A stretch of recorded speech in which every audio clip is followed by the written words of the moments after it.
Bruce Toussaint. Europe 1 matin. Europe 1, 8h36. Et voici la revue de presse de Natacha Polony. Bonjour. Bonjour Bruce, bonjour Julie Bonjour. et bonjour à tous. Aujourd'hui, en une de vos journaux s'étalent des guerres qui s'éternisent. Le Monde, la France dans l'impasse malienne, l'humanité, Mali, où va la France? Guerre contre les profits aussi, les Échos, banques.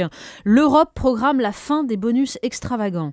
Et bon, ce n'est pas la guerre, mais c'est la lutte des classes exacerbées. Le Figaro, syndicalistes casseurs, l'amnistie qui passe mal.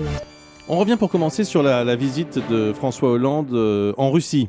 Oui, parce qu'à lire la presse, on a l'impression que c'est un peu l'éternel recommencement. À chaque visite d'un président en Russie, on a les mêmes interrogations, les mêmes reproches. Dans le Républicain lorrain, Philippe Vaucan constate que le choix a été fait cette fois, l'emploi en France plutôt que les droits de l'homme en Russie. Et il rappelle que pourtant, Angela Merkel s'est permis, elle, d'évoquer les Pussy Riots, et que Barack Obama a promulgué une loi contre les fonctionnaires russes coupables d'atteinte aux droits de l'homme. Rien de tout cela côté français, dit-il, car Paris n'a ni la force économique de l'Allemagne, ni la puissance militaire des États-Unis. Quand on tend la sébille, on oublie la jactance. Pour Jacques Camus, dans La République du Centre, c'est surtout une suite de platitudes qu'on a eues. Et le summum, dit-il, a été atteint sur le dossier syrien. Parce que c'est ça le plus intéressant, il faut lire ce matin l'éditorial de La Croix pour comprendre les réelles impasses de la politique française. Jean-Christophe Ploquin nous parle de la volonté de dialogue apparue entre les États-Unis et la Russie sur le dossier syrien et qui pourrait se solder par un régime de transition. Mais en fait, de tout cela, la France est bien éloignée. Certes, Le Figaro et La Croix soulignent le rapprochement des points de vue dans le refus d'une dislocation du pays. Mais une fois de plus, on parle des droits de l'homme quand on est à Paris, mais nettement moins quand on est à Moscou. Et à côté de ça, sans être capable de parler réellement politique ou économie, c'est-à-dire tout simplement, de parler diplomatie ou économie, c'est-à-dire tout simplement de faire de la politique. Il est question aussi de numérique dans la presse ce matin. Oui, ça m'a fait rire, parce que pendant que François Hollande assume les prérogatives de chef de l'État, Jean-Marc Ayrault conduit la politique du pays. Sur ce sujet-là, notamment, il faut lire le petit papier de Libération sur le séminaire organisé hier matin à l'université de Cergy-Pontoise.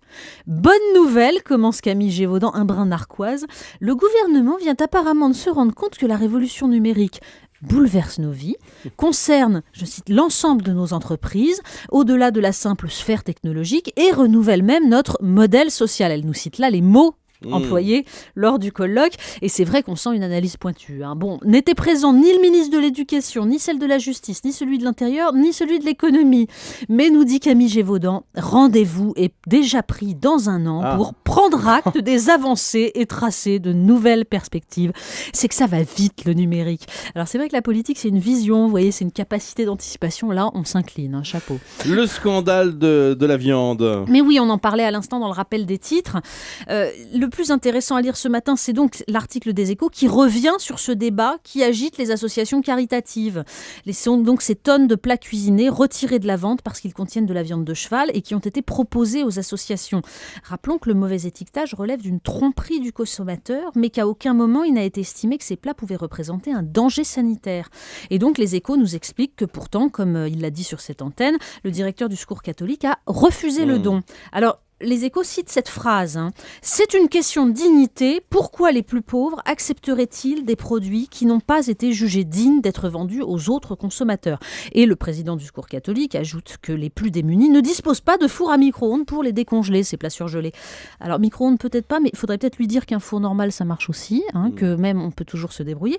Et surtout, on s'interroge. Au nom de la dignité, il faudrait jeter une nourriture saine parce que le plus important pour un pauvre, c'est l'égalité devant le consumérisme.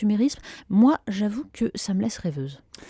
On passe à cette interview de Danny Boone dans le Figaro. Oui, parce qu'elle est assez incroyable. Vous savez, c'est après donc la polémique sur son salaire. Et là, il se défend, Danny Boone. Alors, il rappelle Fernand Reynaud qui roulait en Rolls. Et donc, il n'y a pas de raison qu'on gagne il ne parle que d'argent, quasiment. Oui, c'est quand même c'est le nerf de la guerre. Et on sent que c'est très, très important.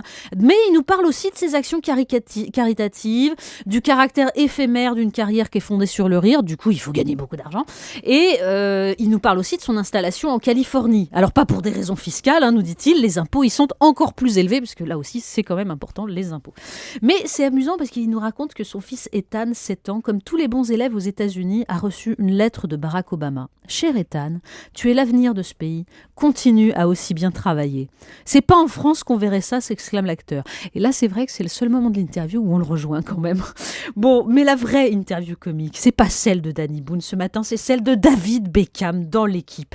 D'abord le titre en une. Paris vaut bien une mèche. C'est bon ça. Quand Ah, même. c'est très bon. Et le plus extraordinaire, en fait, ce sont pas les réponses du joueur, parce que comme blonde, ça vaut à peu près Paris Hilton. Mais ce sont les questions. Attention à ce que vous dites sur David Est-il Beckham. parfois difficile d'être David Beckham? Je vous jure, c'est la question du journaliste. Ou alors, parfois, on a presque l'impression que vous avez une vie normale. Vous allez à l'Emirates voir Arsenal avec votre fils comme un supporter moyen. Alors, sur les Champs-Élysées, on nous décrit les fans. Chantal, la soixantaine, qui a pris sa demi-journée. J'ai dit à mon patron que j'avais rendez-vous avec un homme. Ah oui. Et il y a un homme aussi qui commente sur le côté. La foule attire la foule. Et parfois, le rien peut être intéressant. Ah, c'est beau comme phrase. Oui, mais ça. en fait, non.